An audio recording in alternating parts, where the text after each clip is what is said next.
हमारे पास फंक्शन को कॉल करने के दो तरीके होते हैं, एक होता है बाय वैल्यू कॉल करना और एक होता है हमारे पास बाय रेफरेंस कॉल करना। तो बाय वैल्यू को हम पहले देख चुके हैं, तो वो जल्दी से ना उसका मैं ओवरव्यू आपको दे दूँ कि बाय वैल्यू हम असल में किस तरह हम कॉल करते हैं फंक्शन को। तो मैं ना यहाँ पे कोई भी एक फंक्शन बना लेता हूँ, उसका नाम मैं इंक्रीमेंट रख लेता हूँ। इंक्रीमेंट फंक्शन का नेम है, इसको मैं एक आर्गूमेंट एक्स पास कर रहा हूँ और ये सिंपली क्या करेगा, ये फंक्शन ये ना एक्स की वैल्यू में ना एक इंक्रीमेंट कर देगा, यानी कि x is equal to x plus one. जो भी इसको आ रहा है आर्गूमेंट में, ये सिंपली क्या कर रहा है, उसकी वैल्यू में वन प्लस कर रहा है। और यहाँ पे मैं क्या करता हूँ, मैं ना एक इंटीजर एक्स बना लेता हूँ। Integer x is equal to 5 उसकी वैल्यू में रख देता हूँ। और उसके बाद मैं क्या करता हूँ, मैं इंक्रीमेंट के फंक्शन को ना कॉल करता हूँ। इंक्रीमेंट के फंक्शन को मैं कॉल कर रहा हूँ और इसको मैं ये एक्स की वैल्यू पास कर रहा हूँ। तो और यहाँ पे मैं क्या करता हूँ, इसके बाद ना मैं एक्स की वैल्यू को प्रिंट भी करवा लेता हूँ, इससे ना आपको बेहतर अंदाज़ा हो जाएगा।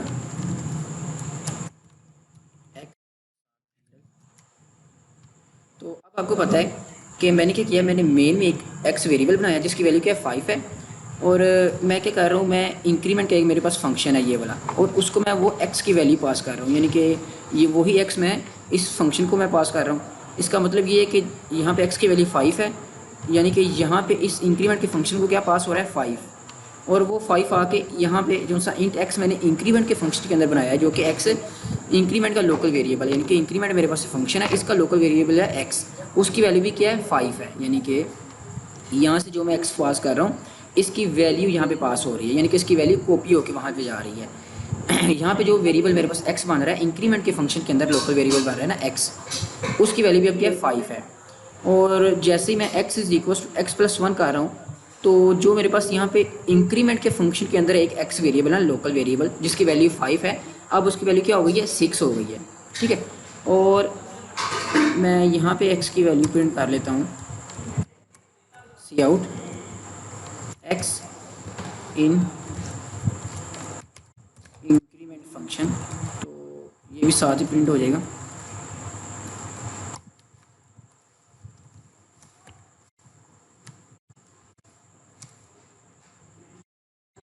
तो यहाँ पे मेरे पास जो x की वैल्यू होगी ना वो मैं यहाँ पे प्रिंट कर लेता हूँ, ताकि जब मैं इसको कॉल करूँ तो साथ मुझे x की वैल्यू का भी पता चल जाए।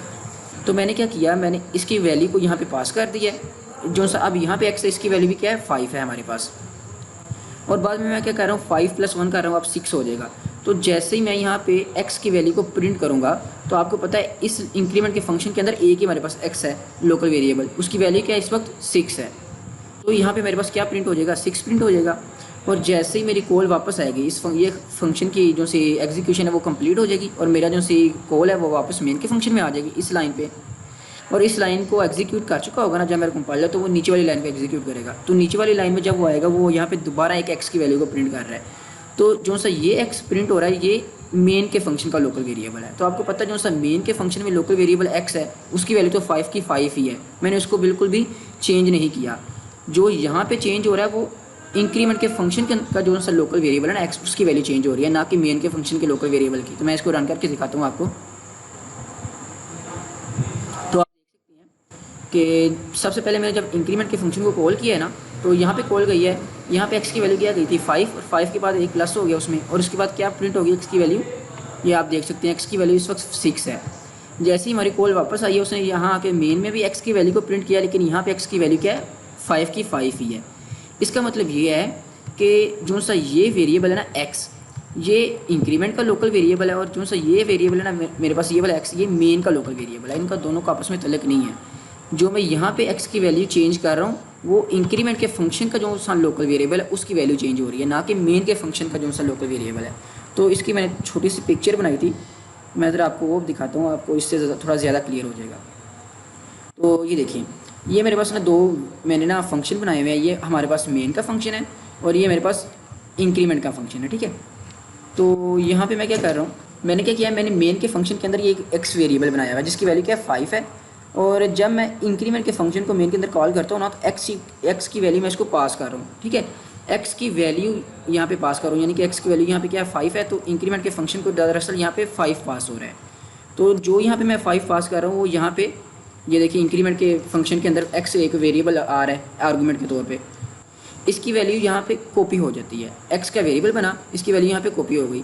जब मैंने जैसे ही x is equal to x plus one किया तो इंक्रीमेंट के फंक्शन के अंदर जो यहाँ पे लोकल वेरिएबल है एक्स, उसकी वैल्यू अब क्या हो गई है 6, ना कि जो मेन के अंदर वेरिएबल बना हुआ है इसकी वैल्यू।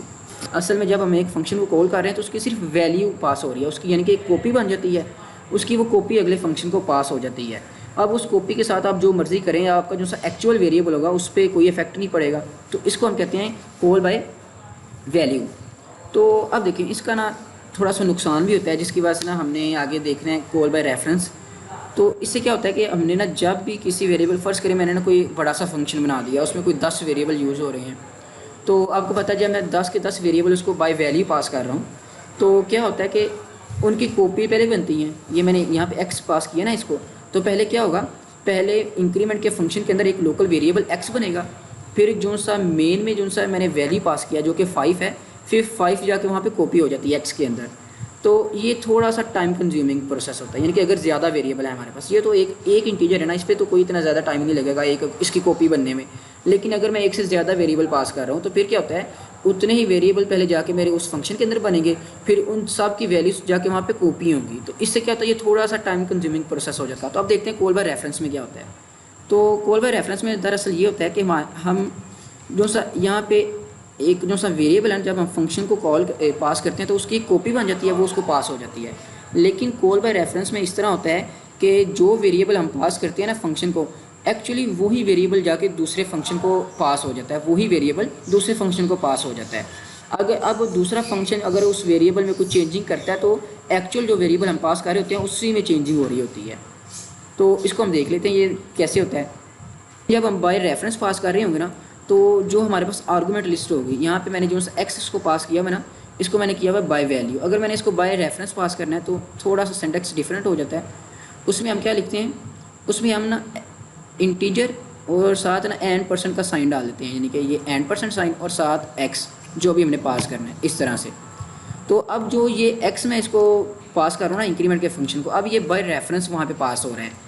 अब इसकी कॉपी नहीं बनेगी। अब मैंने क्या किया है, मैंने ये वेरिएबल इसको एक्स पास किया है। चलिए फ़र्ज़ करें मैंने ये जो सा वेरिएबल है ना एक्स, ये इसके नेम को मैं चेंज कर देता हूँ ताकि आप थोड़ा सा कन्फ्यूज़ ना, आपको इस तरह बेहतर समझ आ जाएगी। मैं इसका नेम चेंज करके ना इसका नेम यहाँ पे वाई रख देता हूँ, ये ले, ठीक है। मैंने क्या किया, मैंने इसको ना एक वेरिएबल इंक्रीमेंट के फंक्शन को पास किया हुआ इंट %% और साथ वाई। अब यानी कि जो इंक्रीमेंट के फंक्शन को मैं वेरिएबल भेज रहा हूँ वो बाय रेफरेंस भेज रहा हूँ, ठीक है। अब बाय रेफरेंस का मतलब ये होता है कि जब मैंने इंक्रीमेंट के फंक्शन को कोई वैल्यू पास की है, यहाँ पे मैंने क्या पास कर रहा हूँ 5 एक्स वेरिएबल, मैं इसको इंक्रीमेंट के फंक्शन को पास कर रहा हूँ। तो एक्चुअली क्या हो रहा है, यहाँ पे जो इंक्रीमेंट के फंक्शन के अंदर वाई पास हो रहा है ना, ये इसका एलियस यानी कि इसका इसी वेरिएबल का दूसरा नेम पास हो रहा है। तो एक्चुअली यहाँ पे क्या होगा, जो मेरे पास मेन के फंक्शन के अंदर एक एक्स वेरिएबल है ना, इसी का एक और नाम बन जाता है जिसका वो क्या होता है वाई, जो कि हमारे पास इस फंक्शन के अंदर है, इंक्रीमेंट के फंक्शन के अंदर, देख, ठीक है। दोबारा सुने, यहाँ पे मैं क्या कर रहा हूँ, मैं x को एज अ रेफरेंस पास कर रहा हूँ इंक्रीमेंट के फंक्शन को। तो यहाँ पे एक्चुअली क्या होगा, जो इंक्रीमेंट के फंक्शन के अंदर y वेरिएबल है ना, वो एक्चुअली वही वेरिएबल है जो मैं इसको पास कर रहा हूँ। अब जो हमारे पास यहाँ पे मेन के अंदर वेरिएबल है ना, जिसकी वैल्यू 5 है, अब एक्चुअली इसके दो नाम है, एक ही वेरिएबल है, अब इसके दो नाम है। ये जो सा x है वो मेन के फंक्शन के अंदर है, यानी कि अगर मैं मेन के फंक्शन के अंदर x में कोई चेंजिंग करूँगा फिर भी यहाँ पे चेंज होगा, यहीं पे चेंजिंग वाक़या होगी। और अगर मैं इंक्रीमेंट के फंक्शन के अंदर जाके y में कोई चेंज करता हूँ ना, यानी कि यहाँ पे मैं क्या करता हूँ y++ कर दूँगा, तो क्या होगा, मेरे पास जो सा मेन के अंदर x जिसकी वैल्यू 5 है ना x की, वही वेरिएबल यहाँ पे इसकी चेंज हो जाएगी, या वो क्या हो जाएगी, वो 6 हो जाएगी। तो यही होता है पास बाय रेफरेंस करना। तो आपको पता है अब यहाँ पे क्या हो रहा है, यहाँ पे कॉपी नहीं बन रही है। एक्चुअली क्या होता है, जो मेरे पास एक्चुअल वेरिएबल होता है ना, उसी का रेफरेंस यानी कि उसी का जो सा एड्रेस होता है ना, वो हम इंक्रीमेंट के पास भेजते हैं, दूसरे फंक्शन के पास भेजते हैं। तो क्या करता है, दूसरा फंक्शन उसी एक्चुअल वेरिएबल को यूज़ करता है, उसकी जो सी वैल्यू होती है, उसके ऊपर जो भी हमने ऑपरेशन परफॉर्म करना होता है, उसी एक्चुअल वेरिएबल को यूज़ करके वो अपनी वर्किंग को एग्जीक्यूट करता है। तो अब हम इसको इम्प्लीमेंट करके भी देख लेते हैं। तो मैं क्या करता हूँ, मैं ना यहीं पर आपको पता है, अगर मैंने ये एक्स मैंने बाय रेफरेंस पास करना है, तो मैं सिंपली क्या करूँगा, जो मेरे पास इंक्रीमेंट का फंक्शन है, इसकी जो सी आर्गूमेंट लिस्ट है ना, इंट एक्स मैंने यहाँ पे लिखा हुआ है, तो मैं सिंपली क्या करूँगा, इंट %, साइन लिख दूँगा, ठीक है। अब ये %, साइन आप एक्स के साथ भी लिख सकते हैं और इंटीजर के साथ भी लिख सकते हैं, आपकी मर्ज़ी है, ठीक है। तो मैंने क्या किया है, मैंने यहाँ एक्स के साथ लिख दिया, ये ज़्यादा बेहतर है। इंट एंड परसेंट एक्स, यानी कि अब मैं यहाँ पे क्या कर रहा हूँ, जो वेरिएबल यहाँ पे आ रहा है ना मेरे पास, वो क्या है, रेफरेंस के तौर पे आ रहा है। तो मैं इसकी नेम यहाँ पे चेंज कर देता हूँ, वाई रख देता हूँ। आप एक्स भी रख सकते हैं, मैं सिर्फ आपको समझाने के लिए यहाँ पे वाई कर रहा हूँ। तो वाई, और यहाँ पे मैं वाई की वैल्यू ही यहाँ पे प्रिंट कर रहा हूँ। अब देखिएगा, अब यहाँ पे क्या होगा, मैंने क्या किया, मैंने मेन के फंक्शन के अंदर एक वेरिएबल एक्स बनाया है, उसकी वैल्यू क्या है 5 है मेरे पास, और वही वेरिएबल मैं इंक्रीमेंट के फंक्शन को बाय रेफरेंस पास कर रहा हूँ। तो बाय रेफरेंस वेरिएबल पास करने का मतलब ये है कि यही वेरिएबल सेम टू सेम मेरे इंक्रीमेंट के फंक्शन के पास चला जाएगा, लेकिन वहाँ पे इसका नाम क्या है, वाई है। यहाँ मेन के अंदर इसका नाम क्या है, इस वेरिएबल का एक्स है, और इंक्रीमेंट के फंक्शन के अंदर इसका नेम क्या है, वाई है। अब वहाँ अगर मैं वाई में चेंज करूँगा ना, तो एक्चुअली जो यहाँ मेरे पास मेन के फंक्शन के अंदर एक्स है, इसी की वैल्यू चेंज हो रही होगी। तो मैंने क्या किया, मैंने वहाँ पे वाई में 1 प्लस कर दिया है, और जब मैं यहाँ वाई की वैल्यू को प्रिंट करूँगा ना, तो मेरे पास वाई की वैल्यू क्या आ जाएगी, 6 आ जाएगी। और जब मेरी कॉल वापस आएगी, कॉल वापस आने के बाद यहाँ पे मैं मेन के अंदर एक्स की वैल्यू को प्रिंट करूँगा, तो आपको पता है जब मैंने यहाँ पे वाई की वैल्यू को चेंज किया था, तो मेरी जो सी एक्स की वैल्यू थी ना एक्चुअल, वो भी चेंज हो जाएगी। तो यहाँ पे मेरे पास जो एक्स की वैल्यू होगी वो भी यहाँ पे 6 प्रिंट होगी। तो आप मैं इसको रन करके देखते हैं, तो आप देख सकते हैं कि अब इंक्रीमेंट के फंक्शन के अंदर वाई की वैल्यू भी 6 है, और मेन के फंक्शन के अंदर एक्स की वैल्यू भी क्या है, हमारे पास 6 है। जी जी, आपने सवाल बहुत अच्छा पूछा है कि हमने मेन के अंदर जो सा वेरिएबल है ना, इसका नेम यहाँ पे एक्स यूज़ किया हुआ है, जबकि ऊपर इंक्रीमेंट के फंक्शन के अंदर मैंने वाई यूज़ किया हुआ है। तो आप ये कह रहे हैं कि जो सा मेरे पास एक्स का वेरिएबल है, इसके अब 2 नाम हो चुके हैं, एक एक्स और एक वाई। तो आपने सवाल ये पूछा कि हम मेन के फंक्शन के अंदर वाई भी यूज़ कर सकते हैं। जो सा ये वाई वेरिएबल है ना, ये सिर्फ एक्स इंक्रीमेंट के फंक्शन के अंदर है, इसको मैं सिर्फ यहीं पर यूज़ कर सकता हूँ। और जो सा मेरे पास एक्स का वेरिएबल है ना, एक्स जो आइडेंटिफायर है, उसको मैं सिर्फ मेन के फंक्शन के अंदर यूज़ कर सकता हूँ। इनको हम इंटरचेंज नहीं कर सकते। इंक्रीमेंट के फंक्शन के अंदर मैं एक्स यूज़ नहीं कर सकता, और ना ही मेन के फंक्शन के अंदर मैं वाई यूज़ कर सकता हूँ। ये सिर्फ क्या है, ये उनके नाम है, लेकिन जब मैं इनमें चेंज करूँगा ना, वो एक्चुअल वेरिएबल के अंदर ही यहाँ पे चेंज हो रही होती है। अब ना जो सब बाय रेफरेंस हम यहाँ पे पास कर रहे हैं, इसका फ़ायदा यहाँ पे क्या था, मैं वो दोबारा बता दूँ कि जब हम बाय वैल्यू वेरिएबल को पास करते हैं ना, तो क्या होता है कि हमारे पास एक नया वेरिएबल बनता है जाके, सॉरी, एक जो वैल्यू, जब हम वेरिएबल को ना बाय वैल्यू पास करते हैं, तो क्या होता है, उस वेरिएबल की एक नई कॉपी बनती है। वो कॉपी जाके ना वहाँ पे ना यूज़ होती है उस फंक्शन के अंदर। तो ये जो सा कॉपी बनाने का जो सा प्रोसेस होता है ना, ये थोड़ा सा टाइम कंज्यूमिंग होता है। तो यहाँ तो मैं सिर्फ एक वेरिएबल पास कर रहा हूँ, तो इसमें इतना टाइम नहीं लगेगा इसकी कॉपी बनने में। लेकिन अगर मैं कोई बड़ा बड़ा ऑब्जेक्ट यानी कि बड़ा वेरिएबल पास करता हूँ, जैसे कि आपको पता है जो सा इंटीजर है, इसका साइज़ 4 बाइट्स होता है, ये मैं पास कर रहा हूँ, ठीक है, 4 बाइट्स की कॉपी बनने में कोई इतना टाइम नहीं लगेगा। लेकिन जैसे आपको पता है स्ट्रिंग है, स्ट्रिंग का जो सा साइज़ होता है मेरे पास, मेरे ख्याल से शायद 24 बाइट्स होता है, हाँ 24 बाइट्स होता है मेरे ख्याल से। तो अगर मैं किसी वेरिएबल को ना 2 स्ट्रिंग पास करता हूँ, चले मैं ना ये फंक्शन बना लेता हूँ कि मैं यहाँ पे ना 2 स्ट्रिंग वेरिएबल लेता हूँ, स्ट्रिंग नेम, फर्स्ट नेम का वेरिएबल लेता हूँ, और इसको मैं वैल्यू कुछ असाइन कर देता हूँ। फ़र्ज़ करें अपना नाम, मैं इसको ना अपना फर्स्ट नेम इसको मैं असाइन कर देता हूँ अब्दुल। और इसी तरह मैं एक दूसरी स्ट्रिंग ले लेता हूँ, स्ट्रिंग का वेरिएबल लेता हूँ, उसका नाम मैं रख देता हूँ लास्ट नेम, ठीक है। और उसको मैं वैल्यू मैं यहाँ पे कादिर असाइन कर देता हूँ। अब मैं क्या करूँगा, मैंने ना एक फंक्शन यहाँ पे बनाना है जिसको मैं ये 2 वेरिएबल पास करूँ, और वो क्या करेगा, वो इन दोनों को ना कंकैटिनेट करेगा, यानी कि दोनों को इकट्ठा करेगा और प्रिंट करवा देगा। तो मैं क्या करता हूँ, मैंने इसी इंक्रीमेंट का फंक्शन है, इसी को मैं पास करता हूँ। तो मैं क्या करूँगा, स्ट्रिंग, कोई भी आप वेरिएबल का नेम आप जो मर्जी रख सकते हैं, मैं फ़र्ज़ करें n रख देता हूँ, और दूसरी स्ट्रिंग का नेम मैं m रख देता हूँ, स्ट्रिंग m, ठीक है। यानी कि अब इस फंक्शन को 2 स्ट्रिंग्स पास हो रही हैं, और ये फंक्शन करेगा क्या, ये फंक्शन ये करेगा कि एक तीसरी स्ट्रिंग बनाएगा, उसका नाम मैं रख देता हूँ फुल नेम, और वो क्या होगा, वो मेरे पास n प्लस m होगा। यानी कि मैं क्या कर रहा हूँ, ये आप ना मैंने शायद नहीं था बताया कि जो सब प्लस का ऑपरेटर होता है ना, जब हम इसको स्ट्रिंग के ऊपर अप्लाई करते हैं, तो ये क्या करता है, 2 स्ट्रिंग को आपस में कॉन्कैटिनेट कर देता है, यानी कि उनको आपस में इकट्ठा कर देता है। तो जो मेरे पास ये इंक्रीमेंट के फंक्शन में 2 स्ट्रिंग आ रही हैं, वो फिलहाल यहाँ पे बाय वैल्यू आ रही हैं, ठीक है। तो क्या होगा, मैं ना उनको कॉन्कैटिनेट कर रहा हूँ, यानी कि दोनों को इकट्ठा कर रहा हूँ। दोनों को इकट्ठा करने के बाद मैंने एक तीसरा वेरिएबल बनाया स्ट्रिंग, उसमें मैं यहाँ पे स्टोर कर रहा हूँ, और स्टोर करने के बाद मैं यहाँ पे ना उसको प्रिंट भी करवा देता हूँ कि स्ट्रिंग फुल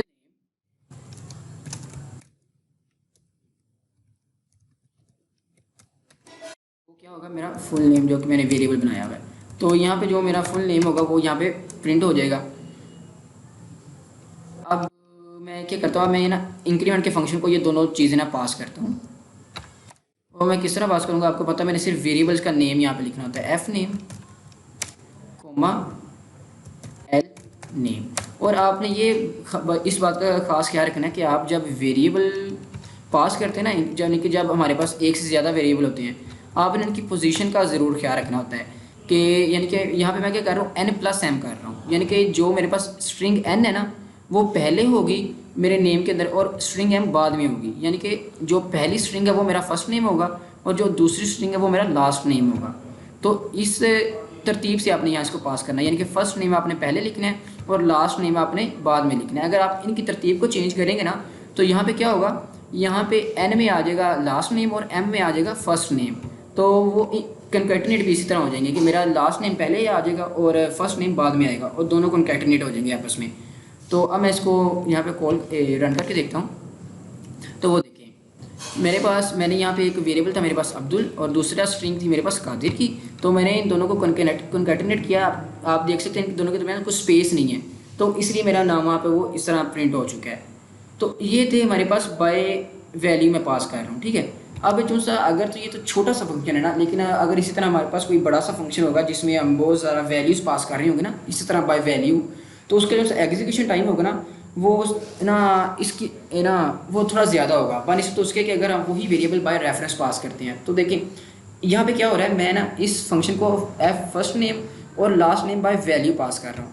तो एक्चुअली यहाँ पे क्या होगा, पहले इंक्रीमेंट के फंक्शन के अंदर दो स्ट्रिंग वेरिएबल बनेंगे, एक का नाम n होगा और दूसरे का नाम क्या होगा m। ये दो वेरिएबल बनने के बाद मेरे फर्स्ट नेम और लास्ट नेम की दोनों वेरिएबल्स की एक एक कॉपी बनेगी, वो कॉपी जाके n और m को असाइन हो जाएगी। तो ये आप देख सकते हैं ये प्रोसेस थोड़ा सा लंबा है, इसमें थोड़ा सा टाइम लगेगा। लेकिन अगर मैं चाहता हूँ कि मैं इनको बाय रेफरेंस पास करूँ तो मुझे क्या क्या करना पड़ेगा, इनके दोनों के आइडेंटिफायर से पहले मुझे n% का साइन लिखना पड़ेगा। तो एक्चुअली अब ये क्या हो रहा है, अब ये दोनों वेरिएबल बाय रेफरेंस पास हो रहे हैं, अब इनकी कॉपीज़ नहीं बन रही हैं। तो अगर आप पहले देखें कि हमारे पास 24 बाइट का फर्स्ट नेम था, 24 बाइट्स की हमारे पास लास्ट नेम था, तो टोटल हो गया 48 बाइट्स। तो यहाँ से 48 बाइट्स की कॉपी बन रही थी, वो वहाँ पे पास हो रही थी। लेकिन अब क्या होगा, अब कोई भी कॉपी नहीं बन रही है, सिंपली यही वेरिएबल उसको पास हो रहे हैं। तो ये जो सा होगा ना, इसका थोड़ा टाइम जो एग्जीक्यूशन का टाइम होगा वो थोड़ा सा फास्ट होगा बनने पहले। तो आप देख सकते हैं कि हमारे पास जो सा रिजल्ट है वो यही प्रिंट हो रहा है। तो अब आपको समझ आ गई होगी कि हम एक से ज़्यादा वेरिएबल भी किस तरह पास कर सकते हैं, ठीक है। अगर कोई और सवाल भी हो तो आप पूछ सकते हैं।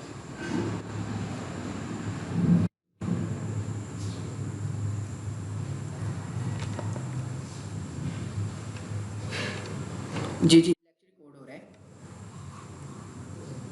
अब इसके अलावा मैं चाहता हूँ कि जो मेरा नेम है ना यहाँ पे प्रिंट होकर है, स्क्रीन के ऊपर प्रिंट हो रहा है, फुल नेम जो मेरा आ रहा है, इसके अंदर मैं स्पेस भी यहाँ पे ना रखूँ। तो कोई मुझे आइडिया देगा कि मैं यहाँ पे स्पेस किस तरह क्रिएट कर सकता हूँ। ये जो सा मेरा नेम यहाँ पे प्रिंट हो रहा है ना, अब्दुल कादिर, मैं चाहता हूँ कि इसके अंदर स्पेस भी आ जाए, अब्दुल आए फिर स्पेस आए और फिर कादिर आए। तो कोई आइडिया मुझे आप दे सकती हैं जिससे यहाँ पे स्पेस आ जाए।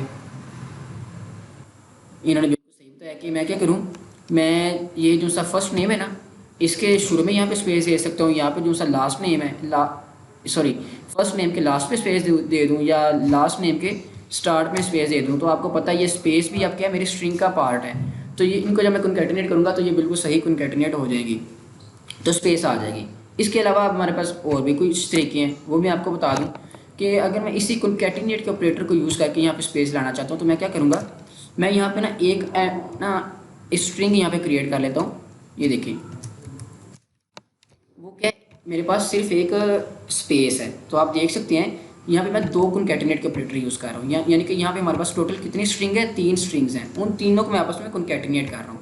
एन के अंदर मेरा फर्स्ट नेम है, दूसरी स्ट्रिंग क्या है, सिर्फ एक स्पेस है, और तीसरी नेम मेरी एम है, एम के अंदर मेरा क्या है, लास्ट नेम है। तो ये तीनों जब स्ट्रिंग कॉन्कैटिनेट होगी ना आपस में, तो मेरा अब्दुल और फिर यहाँ पे स्पेस भी आ जाएगी और फिर कादिर और फिर वो फुल नेम के अंदर जाकर स्टोर हो जाएगा और फिर मैं उसको यहाँ पे प्रिंट करवा दूंगा। तो इसको मैं रन करके देखता हूँ। तो वो देखिए यहाँ पे प्रिंट हो चुका है। अब हम चलते हैं जो हमने लास्ट में एक ना प्रैक्टिस क्वेश्चन हम कर रहे थे, जिसमें हमने क्या करना था, एक इंटीजर नंबर था, उसके डिजिट्स को हमने सेपरेट करना था। तो उसको देख लेते हैं कि वो हम किस तरह सेपरेट कर सकते हैं।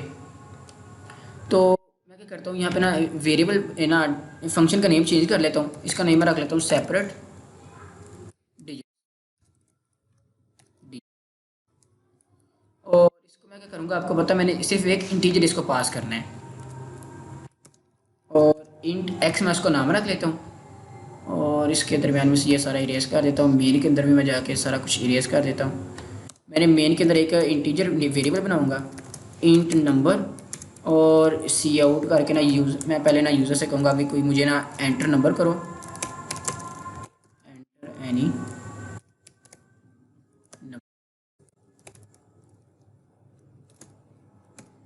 और मैं यूज़र से क्या करूँगा, इनपुट ले लूँगा नंबर के अंदर।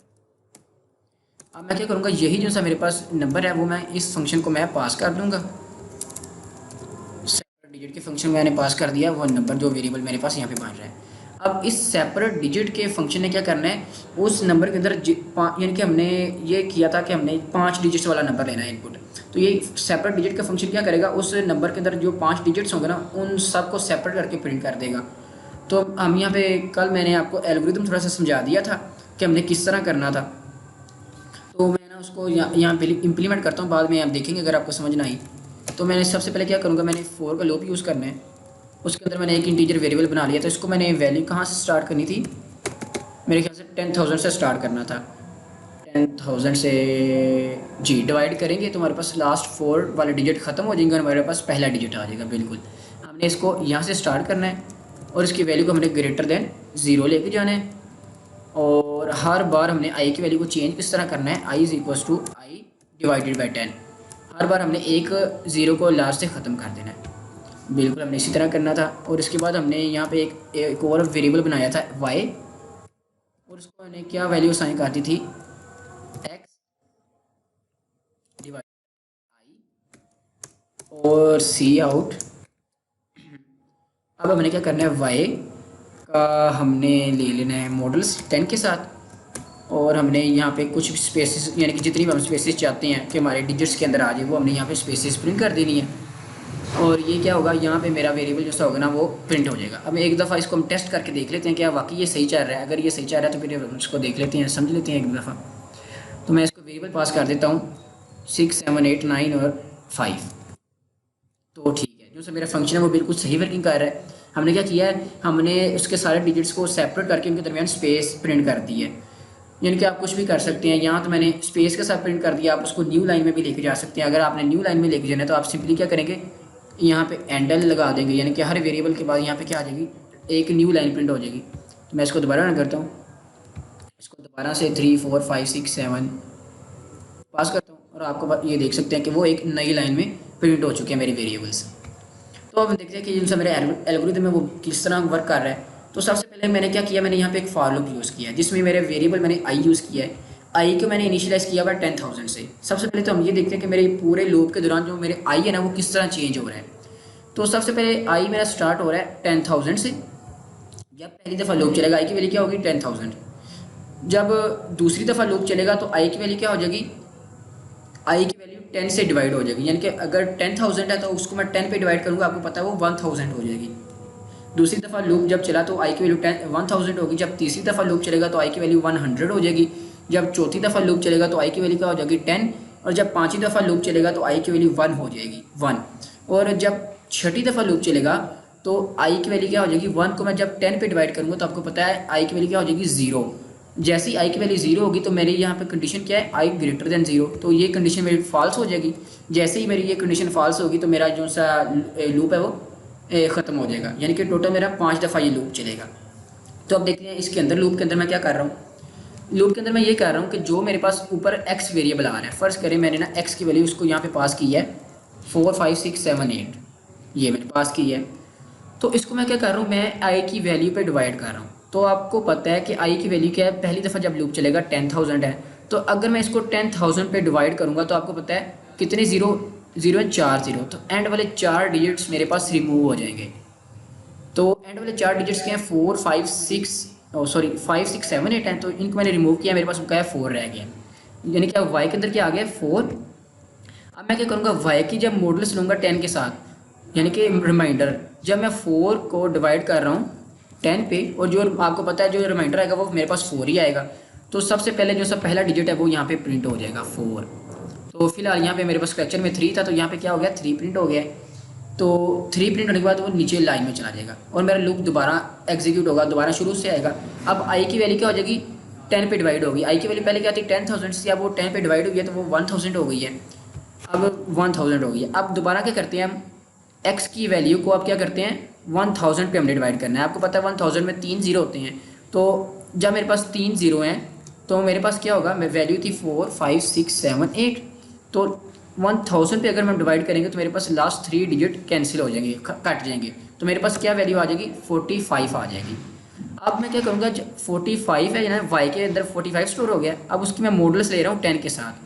तो जब मैं 45 की मॉडल्स लूँगा 10 के साथ, तो आपको पता है मेरे पास क्या आ जाएगा, लास्ट वाला डिजिट हमेशा रिमाइंडर में आ जाता है। जब मैं 10 के साथ मॉडल्स लेता हूँ ना किसी भी नंबर की, तो मेरे पास रिमाइंडर क्या आता है, जो सा लास्ट वाला डिजिट होता है। तो यहाँ पे लास्ट मेरे पास क्या है 5 है, तो मेरे पास यहाँ पे 5 आ जाएगा। तो वही मेरा दूसरा डिजिट था, तो यहाँ पे 5 प्रिंट हो गया है। इसी तरह जब तीसरी दफ़ा लूप चलेगा, अब आई की वैल्यू क्या हो चुकी होगी 1000 के बाद दोबारा 10 पे डिवाइड होगी तो वो 100 हो जाएगी। तो जैसे मेरी आई की वैल्यू 100 होगी तो उसके लास्ट में 2 जीरो हैं। तो 2 जीरो होने की वजह से जो सा मेरा डिवाइड करने के बाद आंसर क्या आएगा, लास्ट वाले 2 डिजिट मेरे पास कैंसिल हो जाएंगे, यानी कि ये 7 8 कैंसिल हो गया। अब क्या है 4 5 6 आ गया। तो 4 5 6 को मैं जब मॉडल्स लूँगा 10 के साथ, तो आपको पता है मॉडल्स जब 10 के साथ लेता हूँ तो मेरे पास आखिरी डिजिट जो सा होता है ना, हमेशा वो रिमाइंडर आ जाता है। तो मेरे पास यहाँ पे 6 आ जाएगा। तो यहाँ पे क्या होगा, यहाँ पे 6 प्रिंट हो जाएगा। तो इसी तरह ये लूप चलता रहेगा, मेरे पास हर डिजिट प्रिंट हो जाएगा एक न्यू लाइन में।